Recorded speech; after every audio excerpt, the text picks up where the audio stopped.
Rice looks deceptively simple, yet few foods demonstrate more clearly how processing reshapes nutrition, digestion, and everyday usefulness.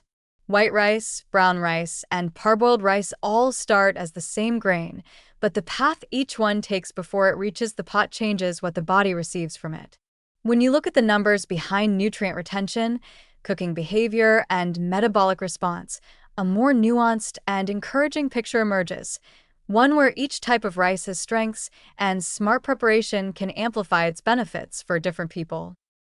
Brown rice is often described as the most nutritious option because it retains the bran and germ.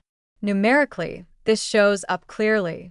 Brown rice contains roughly 3 to 4 times more fiber than white rice, along with higher levels of magnesium, phosphorus, potassium, and B vitamins such as thiamine and niacin. These nutrients support glucose regulation, nerve function, and cardiovascular health. The bran also contributes antioxidants and phytochemicals that are largely absent from white rice. From a metabolic perspective, the intact grain structure slows digestion, producing a lower average glycemic response compared to white rice. The trade-off appears in cooking time and texture. Brown rice usually takes 35 to 45 minutes to cook, absorbs water more slowly, and retains a firmer, chewier bite that some people find satisfying and others find challenging. White rice, by contrast, has the bran and germ removed. On paper, the nutrient numbers drop sharply. Fiber falls to very low levels, magnesium and zinc are reduced, and most natural B vitamins are lost unless the rice is enriched. Cooking time shortens dramatically, often to 12 to 18 minutes, and the texture becomes soft and fluffy. This refinement increases digestibility and palatability, which is not inherently negative. White rice delivers fast, efficient carbohydrate energy and is gentle on the digestive system. This makes it useful for people with low appetite, sensitive digestion, or increased energy demands. The downside appears in blood sugar response.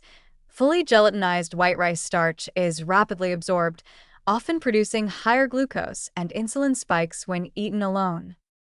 Parboiled rice occupies a fascinating middle ground that is often overlooked. Parboiling involves soaking, steaming, and drying rice while it is still in the husk, before milling. This process pushes water-soluble vitamins and minerals from the bran into the endosperm. When the husk and bran are later removed, much of this nutrition remains. Numerically, parboiled rice retains significantly more thiamine, niacin, and vitamin B6 than standard white rice, and more minerals as well. Fiber remains lower than brown rice, but higher than white rice. Parboiling also changes starch structure. Some starch becomes less digestible, which lowers the glycemic impact compared to regular white rice. Cooking time is moderate, usually 18 to 25 minutes, and the texture tends to be firm, separate, and less sticky, qualities many people find appealing in savory dishes. Texture differences tell an important metabolic story. Softer, stickier rice is eaten faster and digested more quickly, while firmer grains require more chewing and slow glucose release. Brown rice is the firmest, white rice the softest, and parboiled rice lands between them with a resilient, springy bite. These textural traits influence satiety just as much as fiber content, reminding us that how food feels in the mouth affects how the body processes it. When recommendations are tailored to specific groups, the strengths of each type become clearer. For older adults, digestibility and mineral availability matter more than maximum fiber. Parboiled rice or well-cooked white rice paired with protein and vegetables can be ideal. Parboiled rice offers more B vitamins and minerals than white rice, while remaining easy to chew and digest. Cooking brown rice until very soft or using germinated brown rice can also work, but standard brown rice may be too firm for some elderly individuals. For people with diabetes or insulin resistance, the goal is steadier glucose release rather than carbohydrate elimination. Brown rice generally performs well due to its fiber and intact structure, especially when cooked, cooled, and reheated to increase resistant starch.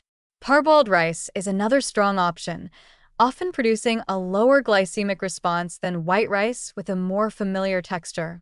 White rice can still fit into a diabetic-friendly diet when portion sizes are controlled and it is paired with legumes, vegetables, healthy fats, or acidic foods like vinegar or pickles, all of which blunt glucose spikes.